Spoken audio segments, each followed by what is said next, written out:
वत्सासुर नाम का दैत्य आया था, जो कि बछड़े के रूप में आया था।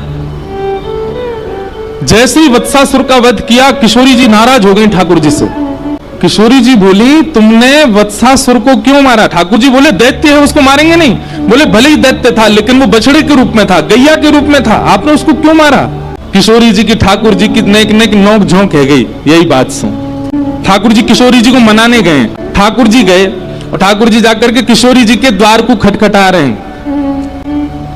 तो अंदर से किशोरी जी कह रही हैं, द्वार पर कौन है? तो ठाकुर जी बाहर से कह रहे हैं, अपनो परिचय दे रहे हैं, कहा हरि, हरि आयो द्वार पर। किशोरी जी बोली, हरि? हरि का मतलब होता है कौन? जो सब चीज हरण कर ले। हरण करना, हरण कौन करता है ब्रज में? बंदर। किशोरी जी बोली, हे बंदर आया मेरे द्वार पे, अरे कोई जाओ या को भगा के आओ। तब ठाकुर जी कह रहे हैं, अरे नहीं नहीं, वो वाला हरि नहीं, आपका अत्यंत घनिष्ठ कृष्ण हूं मैं। किशोरी जी ने जैसे सुनी कृष्ण आया है। अब कृष्ण का मतलब क्या होता है? कृष्ण का मतलब होता है काला। किशोरी जी बोली, अरे गोपी, लाल बंदर नहीं, कारो बंदर आयो द्वार पे, भगा के आओ या को। कृष्ण हरि आयो है, मतलब कारो बंदर या लंगूर आ गयो द्वार पे। अरे काला बंदर आया गोपी, भगा के आओ। लंगूर बंदर तो गोरे बंदर थे, ज्यादा खतरनाक रहे, या को भगा के आओ। ठाकुर जी बोले, अरे नहीं नहीं श्री जी, हे श्यामाजू, मैं आया हूं मधुसूदन। अरे सखी देखो तो द्वार पर लगता है मधुमक्खी आई है।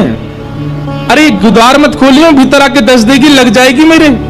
ये पूरे ब्रज बीथीन के ब्रज रसन को चखवे वाली मधुमक्खी आई है, ये भौरा आया है द्वार पे, इसको भीतर मत आने देना। ठाकुर जी हर प्रकार से हाथ जोड़ रहे हैं, पाम जोड़ रहे हैं, अपने सब बात बता। ठाकुर जी मुंह पकड़ के बेटे, कहा बताऊं? हरि बताऊं तो बंदर सुने, कृष्ण बताऊं तो कारो बंदर, मधुसूदन बताऊं तो यूं सोच रही है कि मैं मधुहार हूं, मैं मधुमक्खी हूं। ठाकुर जी कह रहे हैं, अरे मैं जगत नियंता, जग पालक आया हूं। किशोरी जी कहीं विधाता आजकल पृथ्वी पे घूम रहा है, मेरे द्वार पे आ गया विधाता। किसी भी कारण से श्री जी द्वार नहीं खोल रही हैं। ठाकुर जी समझ गए, मान कर रही हैं, रूठ गई हैं मुझसे। अंत तो गत्वा ठाकुर जी कहते हैं, अरे मैं ब्रजवासीन को दास, श्यामाजू को दास, आप सब ब्रजवासीन की कृपा दृष्टि से पलवे वारो, आप सब उनको दास आयो हूं। तब श्री जी बोले, ओहो नंद नंदन कृष्ण आए हैं क्या? बोले हाँ, ये है हमारा परिचय। बोले पहले बताना चाहिए हो कि ब्रज के दास आए हैं, ब्रजवासीन के दास आए हैं। जब अपने आप को सवन को दास बताए तब किशोरी जी ने द्वार खोलो। कहो क्या बात है? बोले श्री जी क्षमा कर दो ना, हमसे अपराध है क्यों? किशोरी जी बोली, अपराध नहीं, आपने वत्सासुर को क्यों मारा? वो बछड़ा बन के आया था। ठाकुर जी बोले, आप बताओ मैं कहाँ करूं, कैसे मेरा अपराध दूर होएगा? श्री जी बोली, अब तो एक ही उपाय है। बोले कहा? अपने हाथन के श्रम से, अपने शरीर के श्रम से एक कुंड प्रकट करो, वहां में स्नान करो, और वहां में जब आप स्नान करोगे तब पाप निवृत्त होगे, तब मैं आपको स्वीकार करूंगी। ठाकुर जी ने सुंदर कुंड को निर्माण किया। रोज जाते जा करके महाराज, कभी बता में ठाकुर जी ने अपने कंगन से, कभी कहमे पाम के अंगूठा से छिद्र से खोदना प्रारंभ किया, एक सुंदर कुंड को निर्माण किया। वहां में जल को स्रोत प्रकट है, वही है कृष्ण कुंड। ठाकुर जी ने उसने स्नान किया। ठाकुर जी स्नान करके गए, श्री जी से जाके बोले, मैंने कुंड भी प्रकट कर दियो, स्नान भी कर लियो, अब तुम वो स्वीकार कर लो। किशोरी जी बोली, तुम पे भरोसा ना है मुझे। अरे मैंने इतनी मेहनत करके कुंड बनाया, नहा आयो, अब तो स्वीकार करो। किशोरी जी बोली, मुझे भरोसा ना है, मैं अब एक कुंड बनाऊंगी। तब किशोरी जी ने अपने कंगन से खोद करके नवीन कुंड प्रकट कियो, वही को नाम है राधा कुंड। ठाकुर जी को आज्ञा दी, अब या में स्नान करो, या में गोते लगाओ, और या में खड़े है करके फिर क्षमा मांगो ब्रजवासीन सो, गैया सो, तब क्षमा करूंगी। ठाकुर जी ने वहां में स्नान किया, कान पकड़ के क्षमा मांगने लगे। सब ब्रजवासी गैयान से क्षमा मांगी। तब श्री जी ने ठाकुर जी को बाहर लेकर के अपने हृदय से लगाया, अब स्वीकार करेंगे। कीर्ति मैया, राधा रानी की मैया ने किशोरी जी से कही, लाली अब तू बड़ी होती जा रही, ने घर के काम काज सीख ले। किशोरी जी बोली, कहा करूं मैया? बोले अब तू दही मथनो सीख ले, मक्खन निकारे कर, धीरे धीरे घर के काम ने अपने जीवन में ला। तो किशोरी जी आज पहली बार दधी मंथन कर रही हैं। आज किशोरी जी ने जैसी मथनी पहली बार चलानो प्रारंभ कियो, सबरे ब्रजमंडल की गोपी इकट्ठी है गई, बधाई गायन लगी, नंगाड़े बजन लगे पूरे ब्रजमंडल में। सब पूछने लगे, अरे भैया काय बात के मंगल गाए जा रहे हैं? बोले आज वृषभानु नंदिनी किशोरी जी पहली बार मक्खन निकाल रही हैं। आहा, ब्रजवासीन की भीड़ लगी है, पहले मक्खन को प्रसाद हमको मिलना चाहिए। वृषभानु जी सबको संभाल रहे हैं। बोले चिंता मत करो, लाली मक्खन निकाल तो ले, एक एक बिंदिया, एक एक बिंदी मक्खन सबको मिलेगा प्रसाद में। नंगाड़ी की आवाज पहुंच गई कहां? नंदगाम। इतने में दौड़ो दौड़ो मधुमंगल गए ठाकुर जी के पास। बोले लाला एक नई खबर लेके आया हूं। ठाकुर जी बोले कहा खबर है भैया? बोले बरसाने में नगाड़े बज रहे हैं। बोले काय बात के नगाड़े? बोले किशोरी जी मक्खन निकाल रही है, पहली बार दही मथ रही है। लाला तेने सबरी गोपीन के यहाँ को मक्खन चुराया, कानी भेणी लूली लंगड़ी सबरी गोपीन के मक्खन खाए, परम सुंदरी किशोरी जी को मक्खन नहीं चुराया तो हम काय बात के चोर? ठाकुर जी ने अपनी कारी कमरी उतारी, कमर पे बांधी, बोले सही कह रहा हूं मधुमंगल, यदि किशोरी जी के हाथ की मथी भई दधी तो निकरो भयो मक्खन हमने नहीं पाया तो कहां पायो? मधुमंगल बोलो योजना तो ऐसी है कि किशोरी जी के हाथ से निकरो मक्खन सबसे पहले कुल देवी को पधराया जाएगा।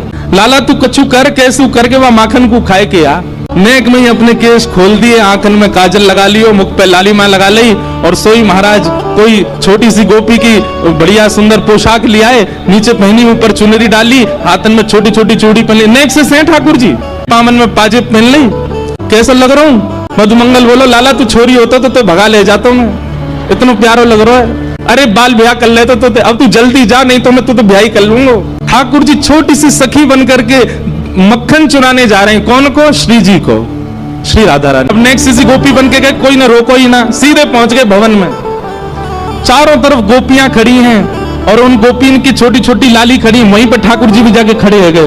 गोपीन को लगी कोई बरसाने की गोपी की छोरी होगी छोटी, ठाकुर जी खड़े हो गए, चुपचाप देख रहे हैं। छोटे छोटे से हाथ हैं किशोरी जी के, नेक्स्ट सी मथनी ऐसे मत रही है, वहां में धीमे धीमे दधी नीचे जा रहा है, छाछ नीचे जा रही, मक्खन ऊपर आ रहा है। ठाकुर जी के मुंह पे लार टपक रही है, बीच बीच में ऐसे अपने मुंह को साफ कर रहे हैं और बस योजना बना रहे हैं कैसे चुरा के भागू याकू। इतने में ही कीर्ति मैया बोली, अरे चलो सखी, आज पहली बार किशोरी ने मक्खन निकालो है, या मक्खन को भोग कुल देवी को लगाएंगे, सब जाओ कुल देवी के यहाँ व्यवस्था करो। अरे लाली तू भी जा, नए वस्त्र पहन के आ, मक्खन लेके कुल देवी को पूजन करवे जाएंगे।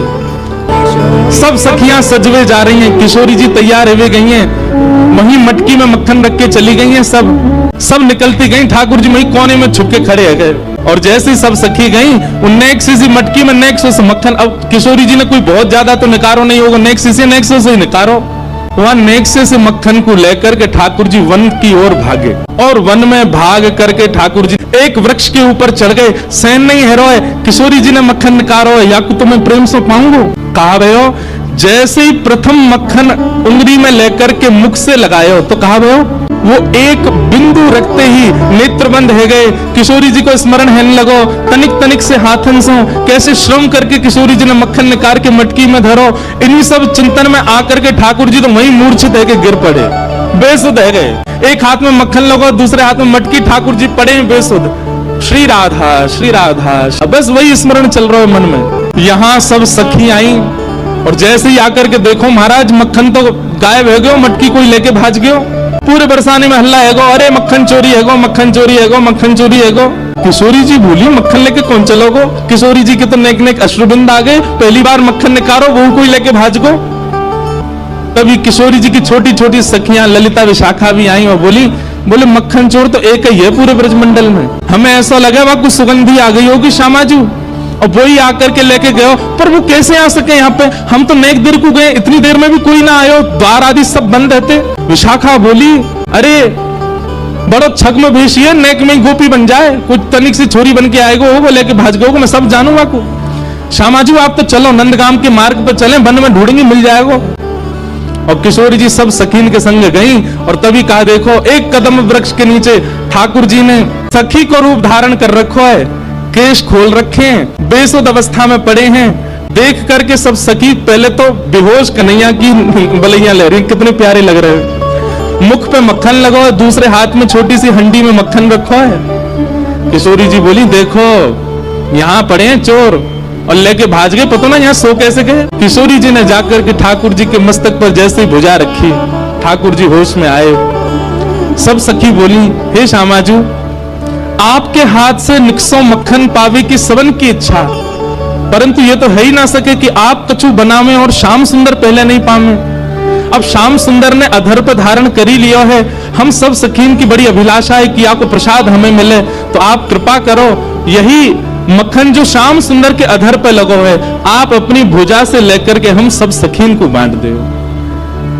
और ठाकुर जी के मुख पे लगो मक्खन ही सब सखीन में बांट दिया। और या तरीका से किशोरी जी के हाथ से निकसो हुए मक्खन ठाकुर जी ने प्रसादी करके पूरे ब्रजमंडल में बंटवाए है।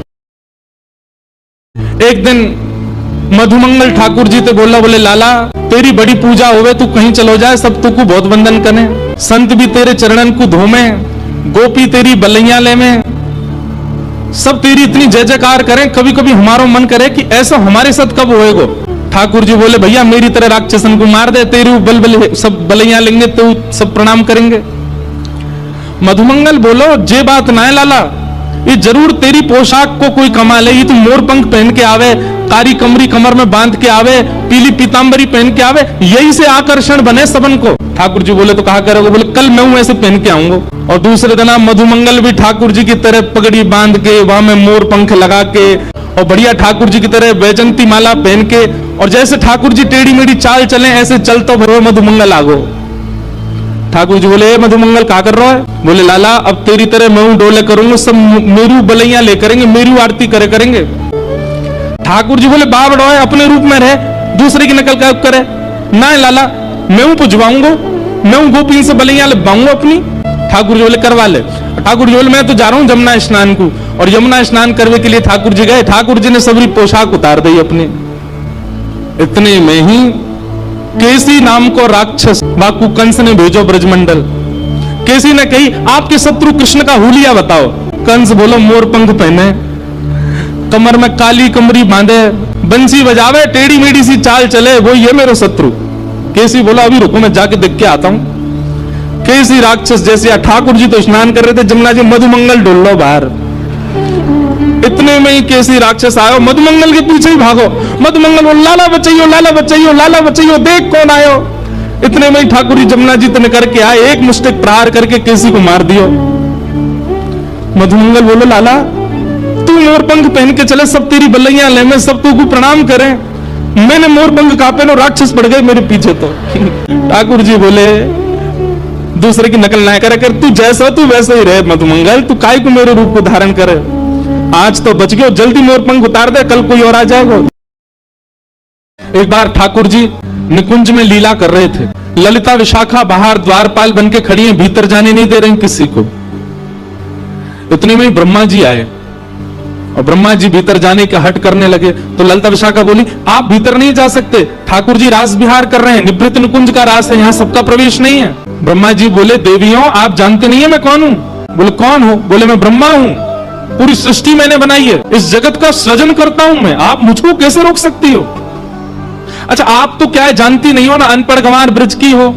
ठाकुर जी को जाके एक बार बोलो ब्रह्मा आया है, लीला छोड़ के स्वयं आएंगे बाहर मुझको लेने के लिए, एक बार जाके बोलो आप ठाकुर जी को। ललिता विशाखा बोली खड़े रहो हम पूछ के आते हैं। ब्रह्मा जी बाहर खड़े चतुर्मुख।